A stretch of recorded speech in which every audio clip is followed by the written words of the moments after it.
अध्याय 7 भगवत ज्ञान।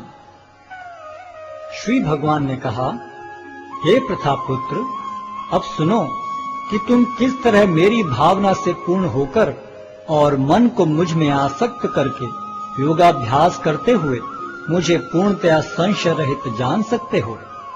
अब मैं तुमसे पूर्ण रूप से व्यवहारिक तथा दिव्य ज्ञान कहूंगा।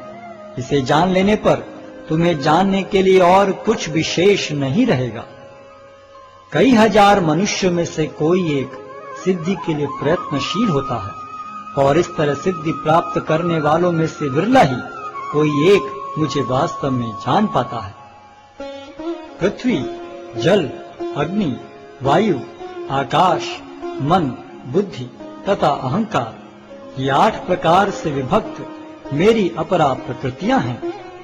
हे महाबाहु अर्जुन, इनके अतिरिक्त मेरी एक अन्य पराशक्ति है जो उन जीवों से युक्त है जो इस भौतिक अपरा प्रकृति के साधनों का विदोहन कर रहे हैं। सारे प्राणियों का उद्गम इन दोनों शक्तियों में है। इस जगत में जो कुछ भी भौतिक तथा आध्यात्मिक है, उसकी उत्पत्ति तथा प्रलय मुझे ही जानो। हे धनंजय, मुझसे श्रेष्ठ कोई सत्य नहीं है। जिस प्रकार मोती धागे में गुथे रहते हैं, उसी प्रकार सब कुछ मुझ पर ही आश्रित है। हे कुंती पुत्र, मैं जल का स्वाद हूँ, सूर्य तथा चंद्रमा का प्रकाश हूँ, वैदिक मंत्रों में ओंकार हूँ, आकाश में ध्वनि हूँ तथा मनुष्य में सामर्थ्य हूँ। मैं पृथ्वी की आद्य सुगंध और अग्नि की ऊष्मा हूँ। मैं समस्त जीवों का जीवन तथा तपस्वियों का तप हूँ।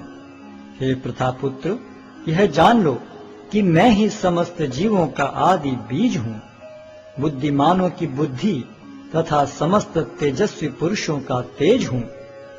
मैं बलवानों का कामनाओं तथा इच्छाओं से रहित बल हूँ।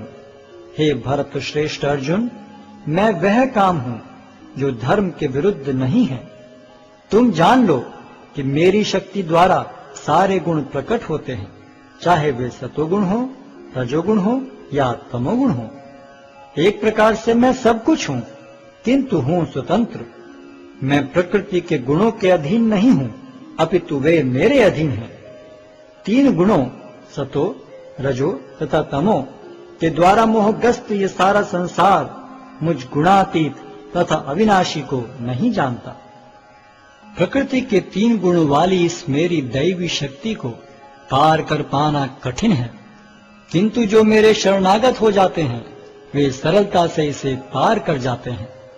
जो निपट मूर्ख हैं, जो मनुष्यों में अधम हैं, जिनका ज्ञान माया द्वारा हर लिया गया है तथा जो असुरों की नास्तिक प्रकृति को धारण करने वाले हैं, ऐसे दुष्ट मेरी शरण ग्रहण नहीं करते। हे भरत श्रेष्ठ, 4 प्रकार के पुण्यात्मा मेरी सेवा करते हैं: आर्त, जिज्ञासु, अर्थार्थी तथा ज्ञानी। इनमें से जो परम ज्ञानी है और शुद्ध भक्ति में लगा रहता है, वह सर्वश्रेष्ठ है, क्योंकि मैं उसे अत्यंत प्रिय हूँ और वह मुझे प्रिय है। निस्संदेह ये सब उदारचेता व्यक्ति हैं, किंतु जो मेरे ज्ञान को प्राप्त है उसे मैं अपने ही समान मानता हूँ। वह मेरी दिव्य सेवा में तत्पर रहकर मुझ सर्वोच्च उद्देश्य को निश्चित रूप से प्राप्त करता है। अनेक जन्म जन्मांतर के बाद जिसे सचमुच ज्ञान होता है, वह मुझको समस्त कारणों का कारण जानकर मेरी शरण में आता है। ऐसा महात्मा अत्यंत दुर्लभ होता है। जिनकी बुद्धि भौतिक इच्छाओं द्वारा मारी गई है, वे देवताओं की शरण में जाते हैं और वे अपने अपने स्वभाव के अनुसार पूजा के विशेष विधि विधानों का पालन करते हैं। मैं प्रत्येक जीव के हृदय में परमात्मा स्वरूप स्थित हूँ।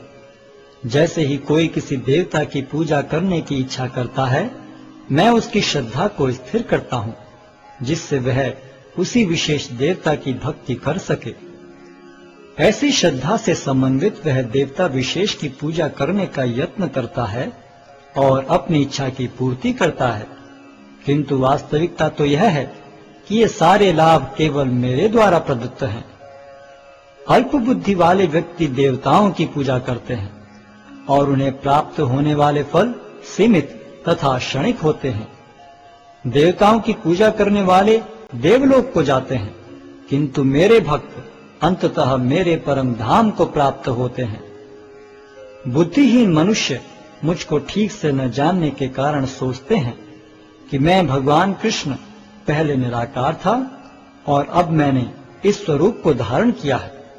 वे अपने अल्प ज्ञान के कारण मेरी अविनाशी तथा सर्वोच्च प्रकृति को नहीं जान पाते। मैं मूर्खों तथा अल्पज्ञों के लिए कभी भी प्रकट नहीं हूं। उनके लिए तो मैं अपनी अंतरंगा शक्ति द्वारा आच्छादित रहता हूं। अतः वे ये नहीं जान पाते कि मैं अजन्मा तथा अविनाशी हूं। हे अर्जुन, श्री भगवान होने के नाते मैं जो कुछ भूतकाल में घटित हो चुका है, जो वर्तमान में घटित हो रहा है और जो आगे होने वाला है, वह सब कुछ जानता हूं। मैं समस्त जीवों को भी जानता हूं, किंतु मुझे कोई नहीं जानता। हे भरतवंशी, हे शत्रु विजेता, समस्त जीव जन्म लेकर इच्छा तथा घृणा से उत्पन्न द्वंद्वों से मोहग्रस्त होकर मोह को प्राप्त होते हैं। जिन मनुष्यों ने पूर्व जन्मों में तथा इस जन्म में पुण्य कर्म किए और जिनके पाप कर्मों का पूर्णतः उच्छेदन हो चुका है, वे मोह के द्वंद्वों से मुक्त हो जाते हैं और वे संकल्प पूर्वक मेरी सेवा में तत्पर होते हैं। जो जरा तथा मृत्यु से मुक्ति पाने के लिए यत्नशील रहते हैं, वे बुद्धिमान व्यक्ति मेरी भक्ति की शरण ग्रहण करते हैं। वे वास्तव में ब्रह्म हैं, क्योंकि वे दिव्य कर्मों के विषय में पूरी तरह से जानते हैं। जो मुझ परमेश्वर को मेरी पूर्ण चेतना में रहकर मुझे जगत का, देवताओं का तथा समस्त यज्ञ विधियों का नियामक जानते हैं, वे अपनी मृत्यु के समय भी मुझ भगवान को जान और समझ सकते हैं।